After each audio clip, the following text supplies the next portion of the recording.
Perfecto. Continuamos entonces con la número 125.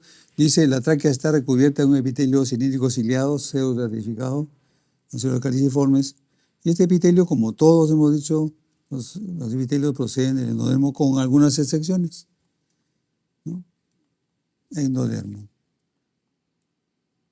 ¿De cuál siguiente estructura proceden las musculaturas lisas, el tejido conjuntivo, el cartílago, los bronquios primarios?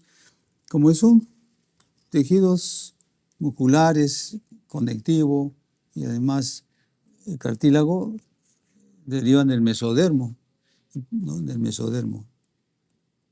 Visceral, por supuesto, ¿no? Visceral. O también esplácnico, también se le llama así. ¿De cuál siguiente estructura proceden los componentes de la barrera alveolo capilar del pulmón? La barrera alveolo capilar tiene pues un epitelio y tienen elementos sanguíneos. Por lo tanto, va a derivar del mesodermo visceral y el endodermo, ¿no? El epitelio, el endodermo y el mesodermo visceral, lo que es los vasos sanguíneos. Mesodermo visceral y endodermo. Inicialmente, el divertículo respiratorio es una comunicación abierta con el intestino anterior primitivo. ¿Cuál de las siguientes estructuras embrionarias separa estas dos estructuras?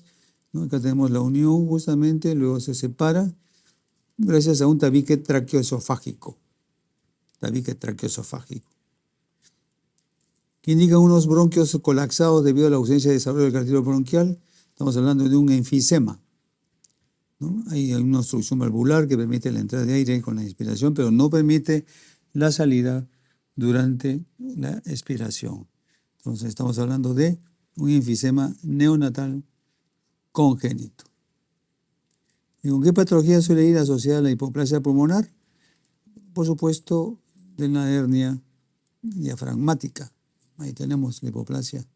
¿Y por qué se forma la hernia diafragmática de Bogdalek? Porque esta abertura que inicialmente había, ¿no? Pericardio peritoneal, se cierra por esta membrana. Pero hay una membrana que no llega a cerrar, sobre todo el lado izquierdo, posterior izquierdo. Entonces por ahí se protruyen asas intestinales que no permiten que desarrolle el pulmón del lado izquierdo. Entonces la hernia diafragmática de Bogdalek. La aparición de cuál de las siguientes estructuras es el primer signo de desarrollo del aparato respiratorio, el divertículo respiratorio. Acá está el divertículo respiratorio. ¿Y en qué fase de la maduración pulmonar se establece la barrera alveolo capilar? Son 5 etapas por las cuales pasa la maduración pulmonar: el embrionario, pseudoglandular, canalicular, sacoterminal y alveolar. La barrera alveolo capilar tiene que ser pues ya un epitelio plano con abundantes vasos sanguíneos. Entonces estamos hablando del periodo sacoterminal a partir de los neumocitos tipo 1, ¿no? Tipo 1. Neumocitos tipo 1. El punto de aparición más habitual de un quiste tiroglosio es en la parte del punto agujero ciego. Aquí aparece un conglomerado de células endodérmicas para formar una glándula que es la glándula tiroidea, tiroides. Y de aquí hasta su lugar definitivo es traccionado por un conducto tiroglosio.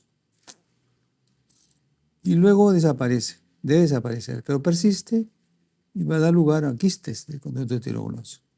Donde se encuentra estos quistes en la línea media junto al hueso hioides. Acá está el hueso hioides, acá está el quiste fistulizado. Línea media junto al hueso hioides.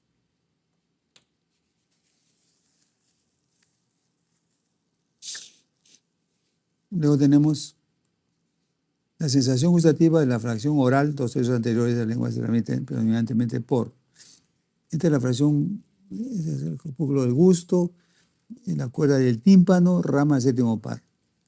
Cuerda timpánica, rama del séptimo par. Acá está. El segmento intermaxilar se forma por la fusión de los procesos nasales mediales y procesos maxilares, ¿no? Inicialmente había una comunicación franca entre cavidad nasal y cavidad bucal, y luego se va cerrando y queda solamente una comunicación muy estrecha. Y este es el segmento intermaxilar. ¿Quién lo forma? Acá lo tenemos. Procesos nasales mediales, eso de acá. Y los procesos maxilares, eso de acá. Eso va a formar el segmento intermaxilar, comienzan nasales mediales.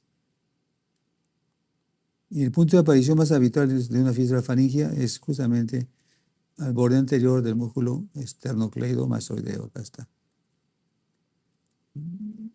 Puede formar quiste cervical, lateral, como en este caso, o puede ser una fístula branquial interna, ¿no?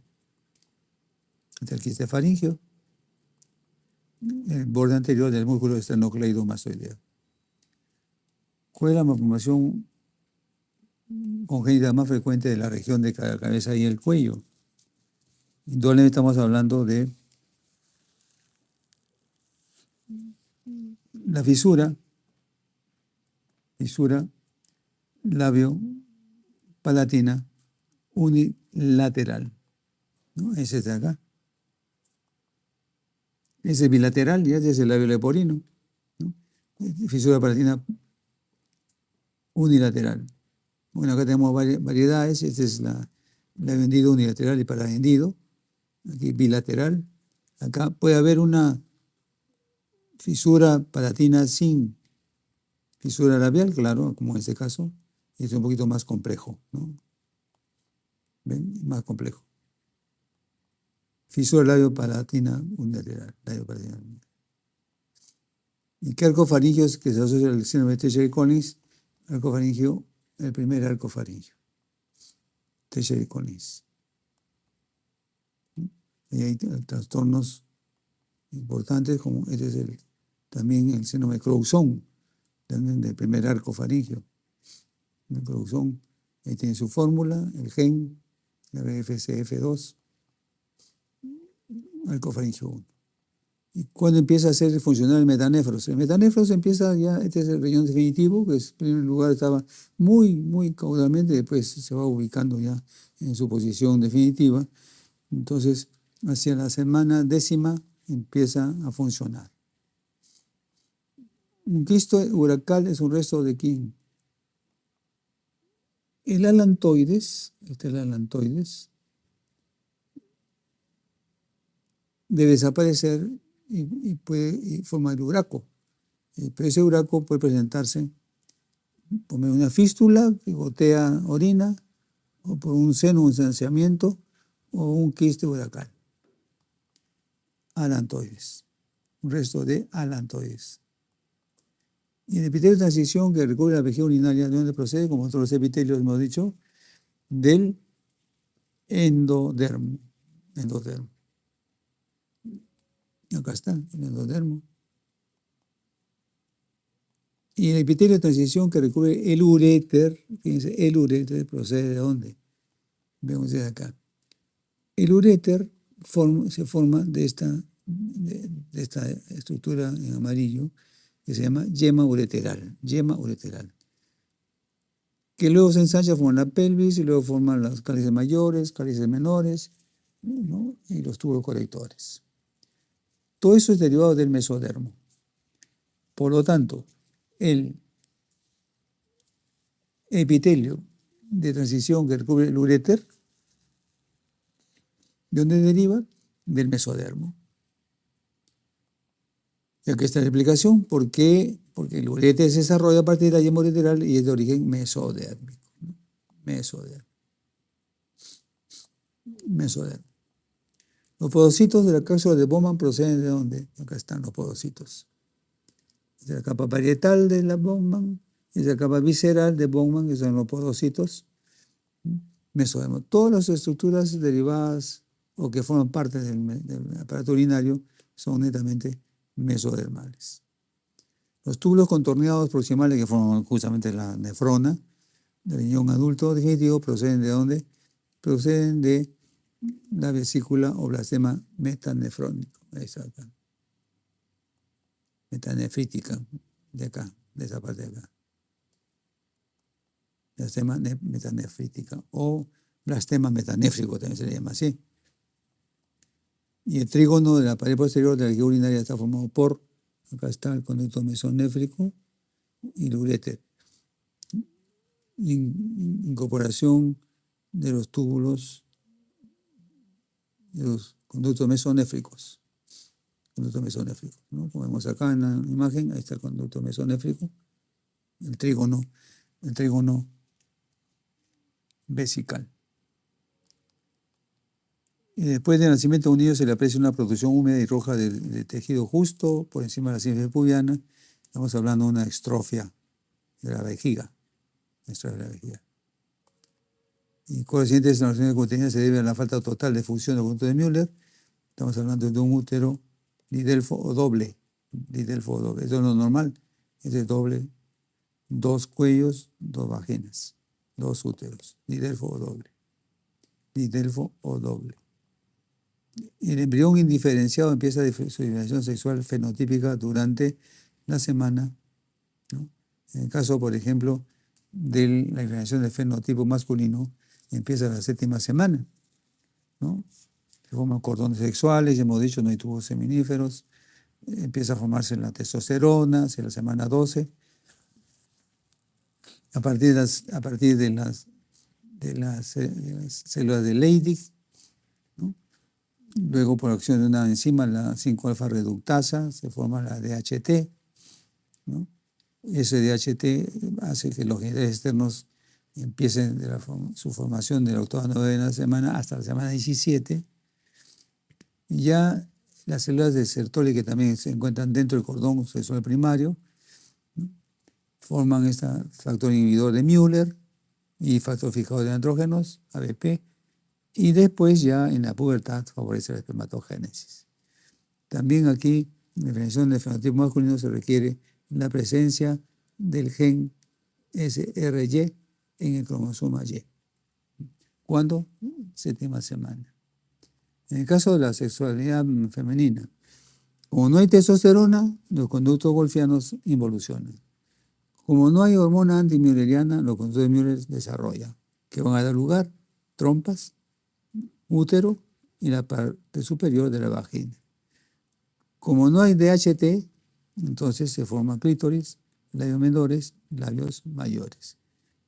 Y tiene que haber el par XX para que se formen los ovarios. Entonces, ¿cuándo empieza la definición sexual fenotípica? Durante la 7ª semana. En sentido masculino. Y hacia la 12, ven ustedes, ya está completamente diferenciado. Pero antes es muy difícil distinguir si está o no está diferenciado. Fenotípico desde la semana 12. Y una vez que los bulbos sinovaginales, acá están los bulbos sinovaginales, han proliferado y se han fusionado, forman un núcleo sólido de células endodérmicas llamado justamente placa vaginal, que luego se va a abrir acá, ¿no? Y una estructura dentro de la pelvis femenina adulta formada a partir del gobernáculum está el gobernáculum, ligamento redondo del útero. En el caso del varón, ese ligamento es el que tracciona el testículo, lleva el testículo hacia las bolsas escrotales. Ligamento redondo del útero. De cuáles estructuras surgen embrionarias en los labios menores, ¿no? Los labios menores históricamente difieren de los labios mayores porque carecen de folículos pilosos, pero sí presentan glándulas sebáceas, ¿no? Entonces acá tenemos túbulo genital, clítoris, pliegues uretrales, labios menores, pliegues genitales, labios mayores. Pliegues uretrales o también llamados urogenitales. Con las siguientes estructuras surgen embrionariamente en las trompas subterráneas de la mujer adulta de los conductos de Müller o conductos paramesonéfricos. ¿Y en qué se transforman los conductos de Golgi estimulados por la testosterona? En vesículas seminales, entre otros, ¿no? Vesículas seminales. Donde nace el conducto deferente hacia la cola del epidídimo, ¿no? Y cuando uno de los conductos mesonéfricos no se desarrolla, se produce la ausencia de epidídimo, conducto deferente, vesícula seminal. Acá está. Epidídimo, conducto deferente, vesícula seminal. epidídimo, conducto deferente, vesícula seminal. Y con los siguientes órganos produce fructosa y prostaglandinas, que contribuyen al volumen del semen. Fructosa, vesículas seminales y prostaglandinas. ¿No? Que tenemos en este cuadrito, la fructosa produce energía, prostaglandinas, son el moco cervical, el peristaltismo, las fibras uterinas, las fibras musculares y las trompas. Vesiculasa coagula el semen cuando es depositado. ¿No? Vesículas seminales. Y la causa más habitual del pseudomorfismo femenino, ¿cuál es? Ahí tenemos un pseudomorfismo femenino. Sigue siendo XX, por supuesto, eso no lo cambia nadie. Y tiene ovario, trompa, útero, vagina y el clítoris a manera de un micropene. Pero en sus ovarios no hay pues foliculogénesis, ¿no? Hay una virilización por un hiperandrogenismo. Las causas: hiperplasia hormonal congénita, deficiencia de 21-hidroxilasa, deficiencia de 11-beta-hidroxilasa, produce amenorrea sexual, y deficiencia de 17-alfa-hidroxilasa, hipogonadismo, hipergonadotrópico, infantilismo sexual y hipopotasemia. Esos son los estadios de Prader, los genitales externos de una mujer, ¿no? A manera de clítoris, ¿no? A manera de clítoris. La hiperplasia, el gen de la 21-hidroxilasa sufre una mutación, disminuye la producción de hidrocortisona, aumenta la CTH a nivel hipofisiario, hipersecreción de andrógenos, masculinización. Eso es lo que ocurre en el pseudomorfismo femenino, pero sigue siendo XX. En el caso de la suprarrenal congénita hiperplasia por déficit de 11-beta-hidroxilasa, ambigüedad sexual. ¿Cómo se tendría que hacer aquí para saber el sexo? Una prueba de cromatina sexual. Si es positiva, entonces estamos hablando de sexo femenino, y si es negativa, XY. Hiperplasia congénita es la causa más habitual. La causa más habitual es el pseudomorfismo masculino. ¿Cuál es? No hay andrógenos, o sea, no hay los receptores de andrógenos, ¿no? Sin embargo, en el varón hay rezagos en los conductos paramenorales. ¿Cuáles son? Apéndice testicular, utículo prostático, verum montanum, una pequeña elevación en la pared posterior de la uretra prostática, homólogo al himen. Este es el apéndice testicular, este de acá. Luego el utículo prostático, este de acá. El utículo prostático es el verum montanum. Y este es el pseudomorfismo masculino con o sin testículos, causa posible, problema testicular, con problemas androgénicos, problema enzimático. Falta 5-alfa-hidroxilasa, testosterona no hay, DHT, porque no hay la 5-alfa-reductasa, los genitales externos son femeninos. Como hay HAM, inhibe el conducto de Müller, los genitales internos son masculinos. La carencia de receptores andrógenos es la causa más habitual del pseudomorfismo masculino. El síndrome de disfunción testicular. El síndrome de disfunción testicular es un varón que no ha desarrollado los caracteres sexuales. Hay crecimiento de mama, hay los genitales externos compatibles con sexo femenino, y eso acá es lo importante de revisar. Estos son los testículos que no han descendido. Y entonces en la espermatogénesis no hay figuras del desarrollo de la línea espermatogenética. Entonces, el gen de receptor de andrógenos mutado, testosterona, no hay receptor de andrógenos, los genes externos son femeninos, la testosterona, de hidrotestosterona, receptor de andrógeno hay, HM y de Müller, los genes internos son masculinos. ¿Ven? Son aparentemente mujercitas, pero son varones, igual también. Hay otros síndromes del Turner, por ejemplo, el Swyer, ¿no? Y el síndrome de Morris, que se acabamos de ver, o también llamado de feminización testicular, ¿no? Hay ausencia de receptores de andrógenos, ¿no? Aquí hay una mutación en Swyer, una mutación por deleción en el brazo corto del cromosoma Y. Aquí Turner, 5X, cintillas ováricas, talla corta, cúbito oval, con anomalía cardíaca, coartación aórtica, ¿no? Carencia de andrógenos, causa de fibrilación testicular. En el hombre, cuando los pliegues uretrales no se fusionan completamente, aparece frecuentemente, lo más frecuente, hipospadia. Epispadia es mucho más grotesco. Acá, hipospadia. El cromosoma Y, aquí el cromosoma Y, lleva un gen en su brazo corto que codifica la testosterona, el fin, el factor determinante testicular, progesterona, el factor determinante testicular, ¿no? Pues el gen que favorece la determinación testicular. La criptorquidia bilateral, aquí lo tenemos, que va a producir indudablemente esterilidad,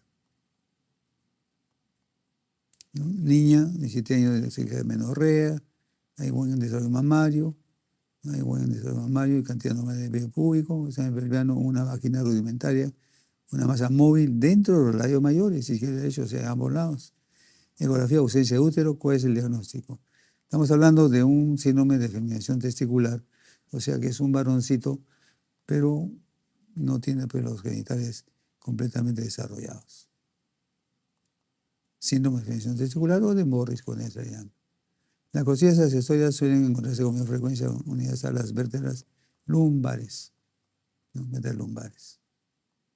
La fontanela anterior acostumbra a cerrarse hacia los 2 años de edad. Y el cuadro en el que los pedículos de los arcos vertebrales no llegan a fusionarse con el cuerpo vertebral se llama, ¿no?, espondilolistosis. Acá está. Esto es normal, se fusiona, pero acá no llega a fusionarse. Espondilolistesis. Listesis.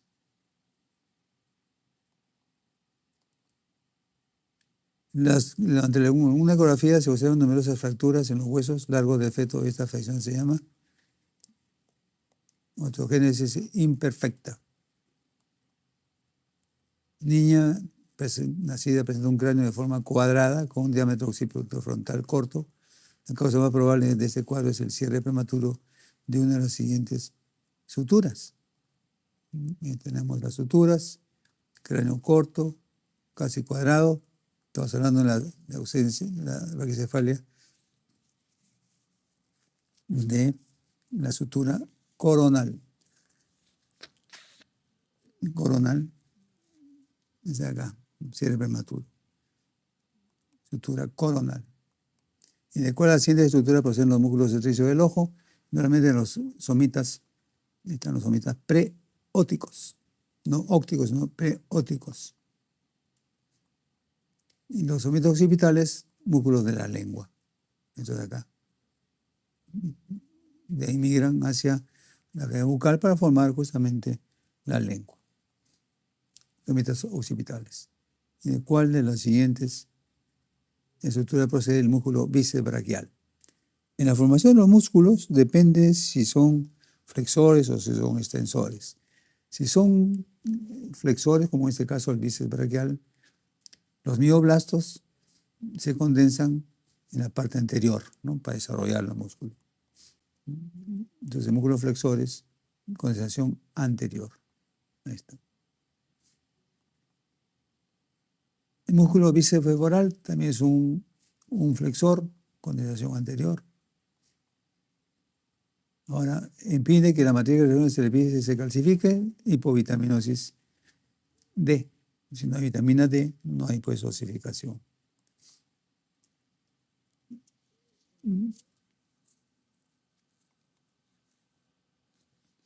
¿De cuáles siguientes estructuras procede el húmero? El húmero, así como las extremidades inferiores, de unas placas laterales, ¿no? Las placas laterales, ahí están las placas laterales del mesodermo.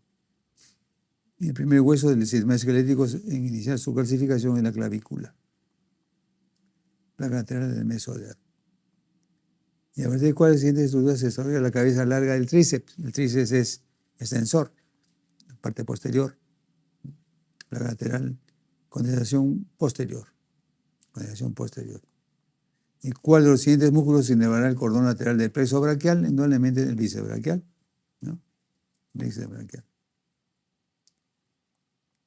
Y en la sexta y octava semana, la extremidad superior gira 90 grados, ¿no? Acá está girando 90 grados, 90 grados, en dirección lateral, ¿no? Gira hacia atrás, lateral. Y una paciente masculina de 4 años de edad, su madre acude al consultorio externo de pediatría, la madre confía que su niño presenta retraso en la marcha, camina pero tiene caídas frecuentes o empieza a caminar de puntillas. No puede sentarse, escalar ni correr. También menciona que tiene dificultades para hablar y para pasar alimentos. ¿Cuál sería el diagnóstico presuntivo? Indudablemente estamos hablando de una distrofia muscular de Duchenne.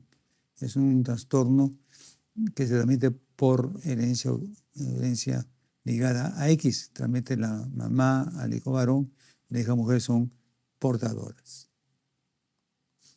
Eso es muscular de Duchenne. Y recuerda la siguiente estructura procede del fémur de la placa lateral del mesodermo. ¿Y a partir de cuál de las siguientes estructuras se desarrolla el músculo recto femoral? Recto femoral también de condensación posterior, ¿no? Que es músculo extensor. ¿Qué hueso se fija endocronalmente? De todos los huesos, los más pequeñitos, no elemento, ¿no? El martillo es el que se va a osificar endocondralmente.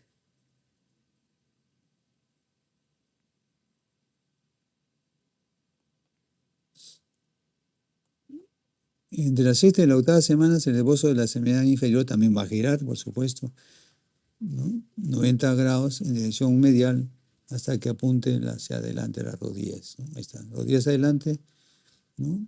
Brazos hacia atrás. En dirección medial. Y una hernia diafragmática con ello puede ser debido a que no se fusionan normalmente las membranas pleuroperitoneales, sobre todo del lado izquierdo, ¿no? El lado izquierdo que es lo más frecuente, ¿no? Entonces por ahí entran las asas intestinales y no deja espacio para el desarrollo del pulmón.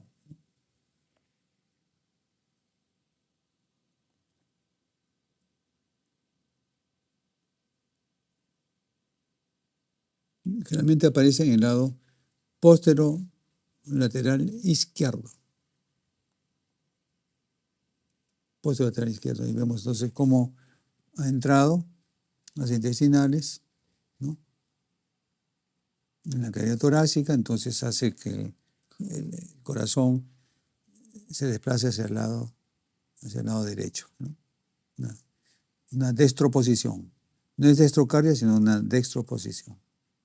Entonces, posterolateral izquierdo. Una hernia diafragmática congénita suele poner en peligro la vida del feto porque se presenta junto con hipoplasia pulmonar. Hipoplasia pulmonar.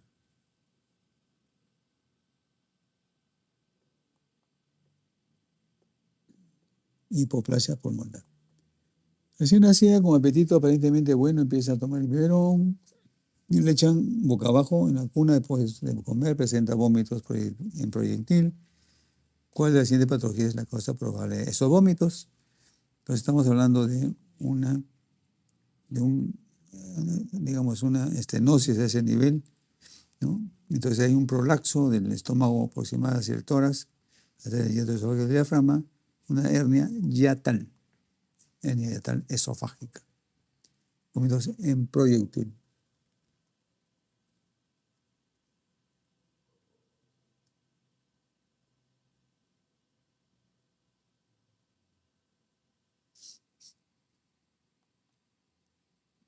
En cuál semana de gestación, como mínimo, se considera que se han tenido suficiente surfactante pulmonar para sostener la vida extrauterina.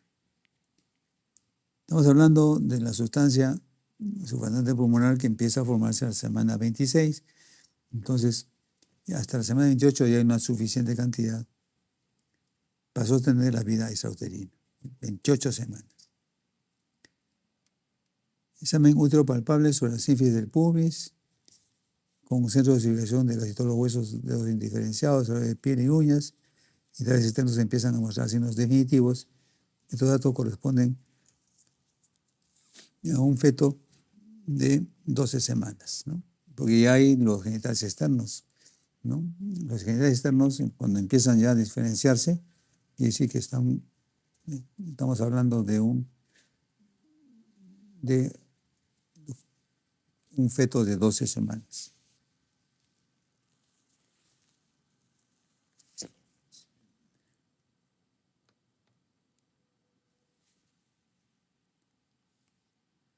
En la eritropoiesis fetal, la producción de la hormona eritropoietina.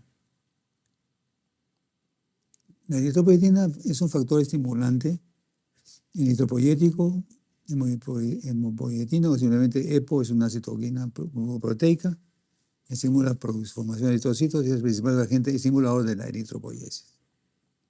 En la etapa fetal y prenatal se origina primordialmente por el hígado, el cual es sustituido por el riñón en la edad adulta. Ahora bien, en el riñón estimula las células madre de la médula ósea para que aumenten la producción de eritrocitos. Entonces, la eritropoietina producida en el riñón, la madre de la médula ósea, para que aumenten la producción de eritrocitos. Entonces, se dan en células de origen monocitario hepáticas. El altógeno placentario, también llamado somatomamotrofina coriónica, tiene una función muy especial. Es secretado por el sincicios trofoblasto, igual que el caso de la HCG, acción similar a la hormona del crecimiento. Su principal función es modificar el metabolismo materno para asegurar un aporte constante de glucosa al feto en todo momento.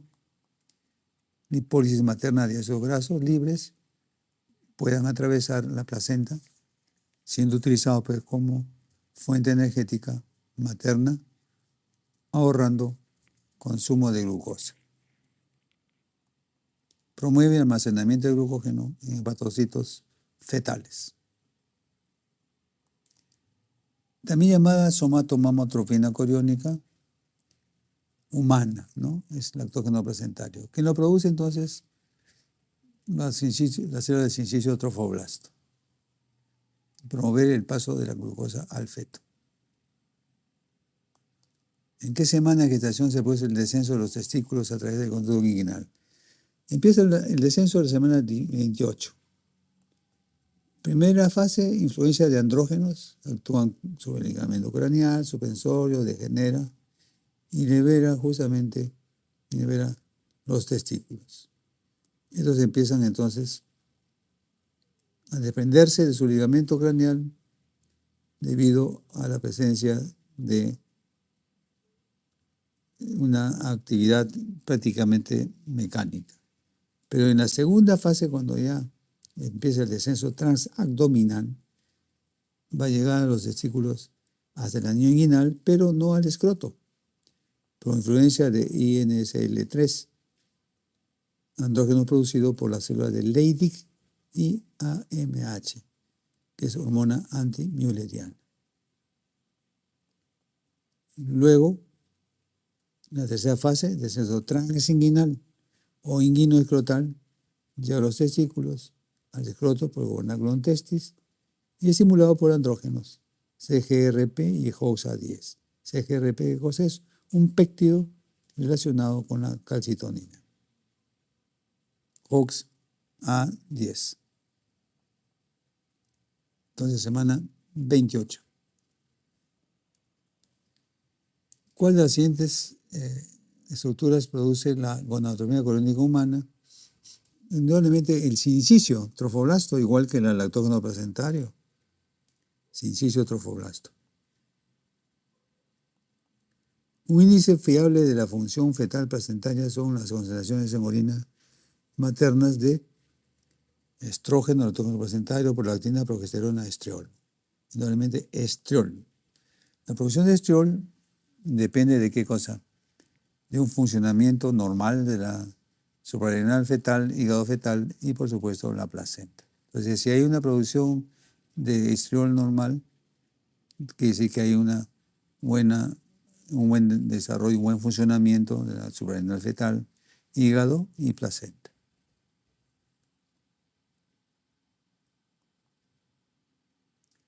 ¿En qué trimestre se dan los primeros movimientos fetales? Los primeros movimientos fetales entre la semana 16 y 18, ¿no? ¿Y en qué trimestre empieza a ser audible la frecuencia cardíaca fetal con la ecografía Doppler? En el primer trimestre, o sea, semana 12 aproximadamente, ¿no? Semana 12. ¿En qué trimestre empiezan los pulmones a adquirir la capacidad de respirar? Segundo trimestre, cuando ya se está formando el surfactante pulmonar, que empieza en la semana 26, entonces semana 27, 28, como que ya está apto para que respire sin ninguna dificultad. ¿Cuál es la siguiente estructura produce progesterona hacia el final del embarazo? La placenta está considerada como un anexo importante, no solamente como el paso de sustancias de la madre al feto, sino también sobre la producción de hormonas, ¿no? Hormonas. Produce estrógenos, siendo la hidroepiandrosterona sulfato el andrógeno principal para la síntesis de estrógenos por parte de la placenta. Esas son las hormonas proteicas coriónicas, similares a las hipotalámicas, la liberadora de gonadotrofinas, de corticotrofinas, de tirotrofinas, hormona liberadora de crecimiento, similares a las hipofisiarias, lactógeno placentario, gonadotrofina coriónica, tirotrofina coriónica humana, corticotrofina coriónica humana, otros péptidos, los neuropéptidos, neurotransmisores, beta-endorfina humana, inhibidor del plasminógeno.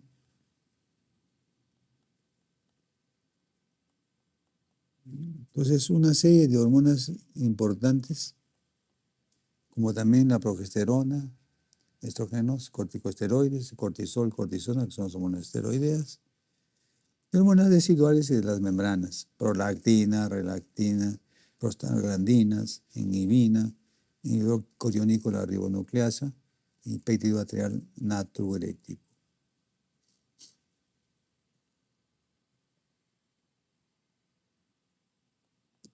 Entonces, ¿cuál es la siguiente estructura produce progesterona hacia el final del embarazo? La placenta y otras hormonas, como hemos visto. ¿Cuál es el cariotipo que se encuentra con mayor frecuencia en la mola hidratiforme completa? Hay dos tipos de mola, una mola completa y una mola parcial. En la mola completa no hay formación de feto. En la mola parcial sí hay formación de feto. Claro, no llega a término, pero sí hay formación de feto. Bien.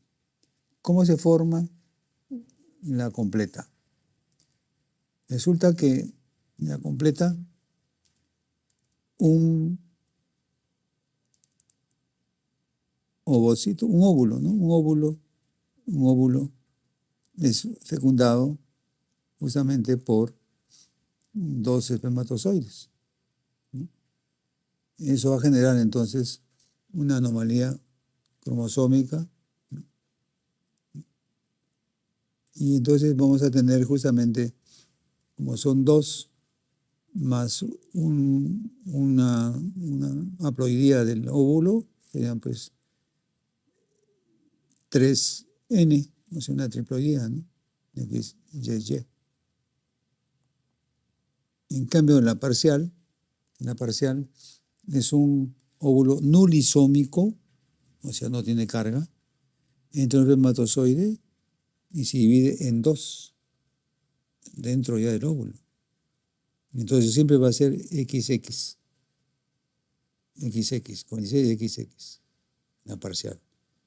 Pero en la total, repito, un óvulo es fertilizado por 2 espermatozoides, entonces 23, 23 y 23, da 69, ¿no? 69, ¿no? 69. A ver, ¿dónde está? ¿Cuál es el cariotipo que se encuentra con mayor frecuencia en la mola heterogénea completa? X, Y, Y, ¿no?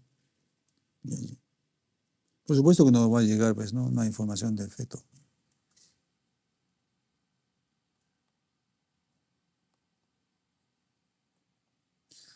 Gestante de 22 semanas sin control prenatal se le realiza ecografía morfológica encontrándose higroma quístico gigante.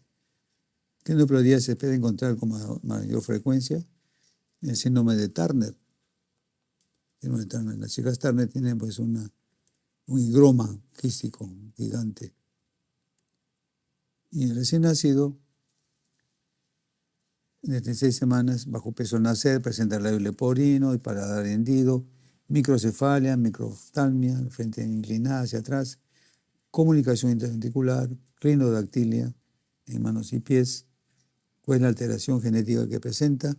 Estamos hablando de un síndrome de trisomía del par 13. Pero aquí hay algunos términos que hay que recordar, ¿no? ¿Qué cosa es una deleción de 5P? Una deleción justamente es la pérdida de un segmento. Puede ser terminal o puede ser intersticial. Terminal, una ruptura única que conduce a la pérdida de un extremo del cromosoma. Intersticial, tiene lugar 2 cortes que conducen a la pérdida del material genético entre ambos.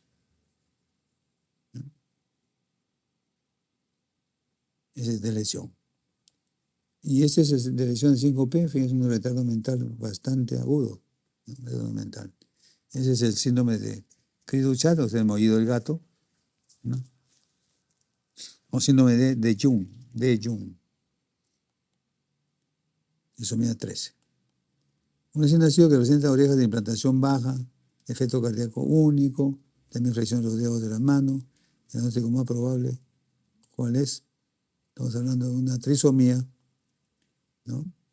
Hay tabique, el defecto del tabique ventricular, ahí están las flexión de los dedos de las manos, ¿no? Entonces estamos hablando de un síndrome del par 18, o sea, síndrome de Edwards.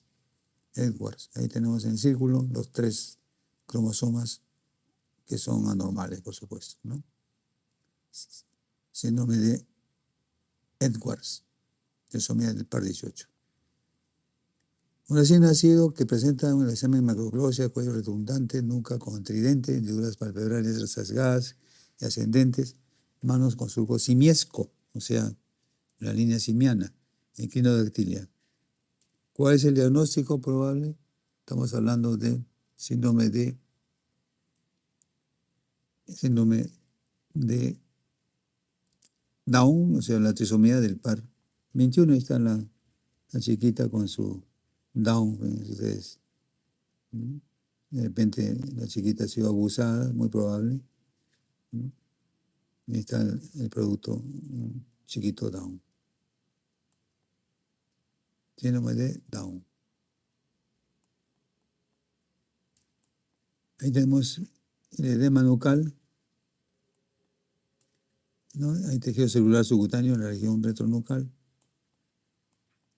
Ahí tenemos el signo de la sandalia, sandal gap. Sandal gap. La línea simiana. Y en ese otro caso vemos, fíjense, un embarazo disigótico, un varoncito y una mujercita, donde el varoncito es normal y la mujercita es Down. ¿Cómo ocurrió esto? ¿Qué es lo que ha ocurrido? En los embarazos disigóticos son una doble ovulación con su respectivo espermatozoide. Uno de los riesgos de mujeres añosas, o sea que pasan los 40 años, es que las divisiones meióticas, las divisiones mitóticas, son muy lentas. Entonces podría haber ocurrido que en uno de los óvulos, en su proceso de divisiones meióticas, fue muy lenta. El otro era normal. De ahí que en el caso de la mujercita salió con Down, en el caso del varoncito, ¿no? Normal. Probablemente sería la explicación.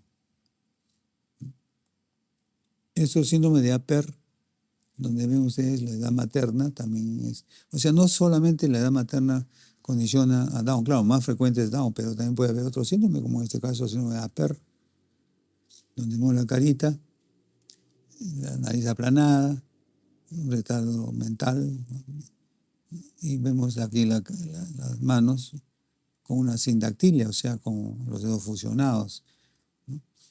El síndrome de Apert. Este es el síndrome de Pierre-Robin.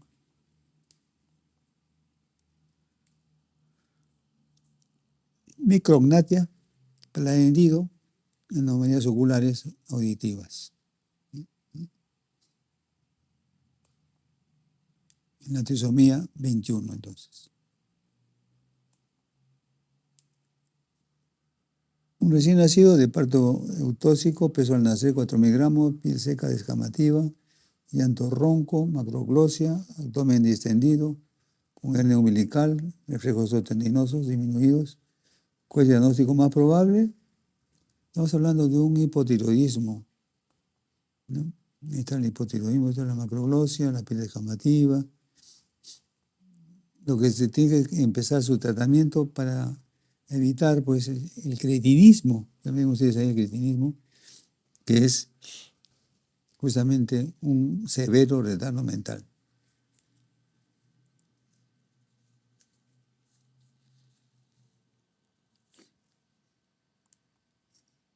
Hipotiroidismo congénito. Puede ser predictor de cromosomopatía en el primer trimestre del embarazo. Es una cromosomopatía el predictor, ¿no? O sea, puede ser la nariz plana con una hipoplasia del hueso nasal. Y ese es la característica del síndrome de Down, ¿no? De Down. Aquí también hay unos términos que es importante recordarles. El signo de la banana. ¿En qué consiste el signo de la banana? ¿Dónde está esto?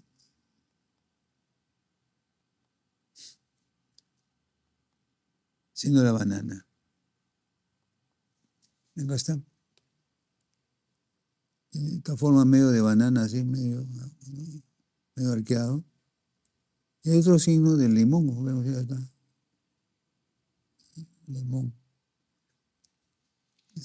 Son hallazgos que pueden contribuir con la detección de DSTN. Defecto del cierre tubo neural. O sea, no solamente pues, vamos a ver anencefalia, hidrocefalia, puede ser también este signo de la banana o signo del limón, ¿no? Pero el predictor de cromosomopatía es el primer semestre del embarazo de la hipoplasia del hueso nasal. El lactante varón presenta infecciones bronquiales de caracterización y clínica de disnea al esfuerzo. Un soplo parasistólico en el borde externo izquierdo con desdoblamiento del segundo ruido. En el RX de tórax se observa cardiomegalia. Diagnóstico más probable, cardiomegalia. Este es un corazón sano, este es un corazón con SIP. Entonces aquí hay una abertura entre los dos ventrículos, ¿no? Como tienen ustedes acá más o menos una cardiomegalia, o sea, un crecimiento, ¿no? Del corazón. Y estamos hablando aquí de una abertura entre los dos ventrículos. Y eso estamos diciendo que es ahí está la cardiomegalia, ¿no? Hay una dilatación biventricular, SIP, comunicación interventricular. ¿Cuáles siguientes anomalías se asocia con coartación de la aorta? Coartación de la aorta. La coartación de la aorta es una alteración en la cual hay una mayor presión en la parte superior del cuerpo en comparación con la parte inferior. La coartación se puede ver con otros efectos cardíacos como válvula aórtica bicúspide, defectos en los cuales solo un ventrículo está presente, o comunicación interventricular.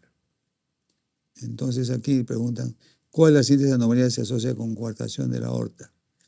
Entonces, estamos hablando de válvula aórtica bicúspide. Lo normal es esto. tricúspide. Y porción de la válvula aórtica en el corazón es la válvula aórtica bicúspide. Bicúspide. La constricción, o sea, es una constricción de la coartación de la aorta, puede situarse por encima o por debajo del origen de la entrada del conducto arterial. Se pueden distinguir dos tipos: preductal y postductal. Postductal. El conducto arterial persiste, acá está, el conducto arterial persiste. Postductal es más frecuente, el canal suele estar obliterado.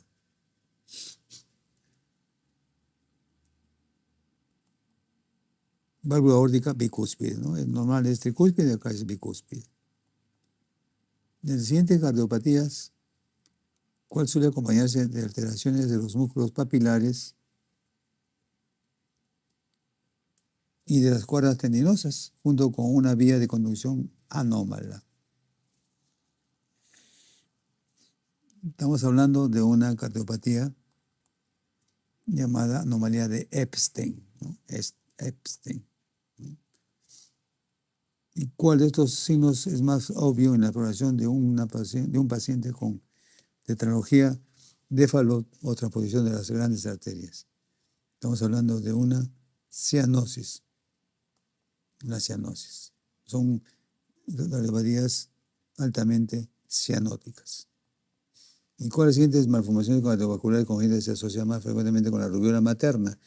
Indudablemente el virus de la rubiola puede alterar justamente esa comunicación del ducto arterioso, entonces va a ocasionar conducto arterial persistente.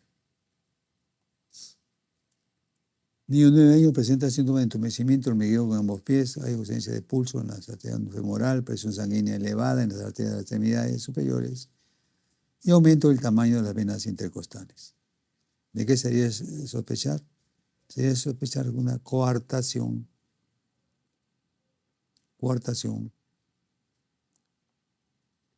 ¿no? Arriba hay mayor presión que en la parte inferior, entonces estamos hablando de una coartación de la aorta. Se asocia también, como hemos mencionado, al síndrome de Turner, ¿no? Ahí está la desembocadura del conducto arterioso, coartación productal de la aorta. Una lesión nacida de 3 meses presenta un ombligo distendido que no se ha cicatrizado bien. Este ombligo drena secreciones, en ocasiones heces, que es el diagnóstico más probable. Entonces ahí hay una comunicación con el ilion, ¿no? Entonces estamos hablando de un divertículo ilial, o también llamado pues el divertículo de Meckel, ¿no? Puede presentarse así, como ese es el verdadero, como un dedo de guante, ¿no? No hay comunicación en la parte externa. Aquí puede haber un quiste, o en este caso hay una comunicación con el intestino medio, por donde puede secretarse pues heces, ¿no? Entonces estamos hablando de un divertículo ilial. ¿Y en qué capa de la epidermis se encuentran los melanocitos? Los melanocitos se encuentran en la capa basal, ¿no? En la capa basal. Hasta ahí llegan los melanocitos. En la capa basal o estrato basal. La administración de cuál de los siguientes agentes puede provocar una tinción de los dientes tejidos permanentes. Las tetraciclinas se ha demostrado que producen una tinción por tetraciclinas. Y una niña pequeña de color presenta manchas aisladas de piel y pelo sin melanina. Además se observan otras lesiones cutáneas con un aspecto sospechoso, parecido a un melanoma maligno. Pues es el diagnóstico más probable, ¿no? Acá tenemos la figura, la fotografía, están las manchitas blancas de recién nacido, que está acá, está acá, está acá. Eso se llama piebaldismo. No es vitíligo, porque el vitíligo no es genético, este acá sí es genético, ¿no? Es un gen KIT, así se llama, gen KIT, KIT, KIT, responsable de esta pibaldismo. Este es el feto arlequín de una ictiosis, ¿no? Ven ustedes la piel, unas placas, ¿no? De estatocórneo, de viene el nombre de ictiosis, ictio, escamas. Albinismo en una familia de color puede ocurrir, ahí vemos que sí ocurre. Son los nebus de carne, o sea, los lunares de carne, es muy extenso, como vemos ahí. Ese es ese es el vitíligo, ¿no? Ese es una modelo de la casa Diesel y lleva su problema sin ninguna dificultad. Acá pareciera que está con un guante, ¿no? Y acá con una mascarilla, pero es su vitíligo.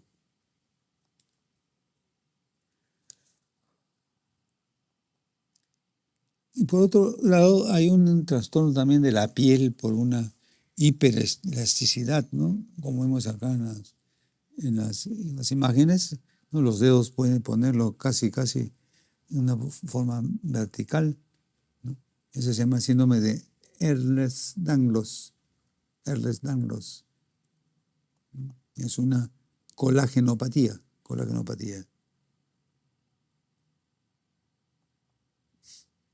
Y un bebé presenta vesículas en la piel y por todo el cuerpo con erosiones cutáneas generalizadas. El examen histopatológico revela una separación entre la epidermis y la dermis.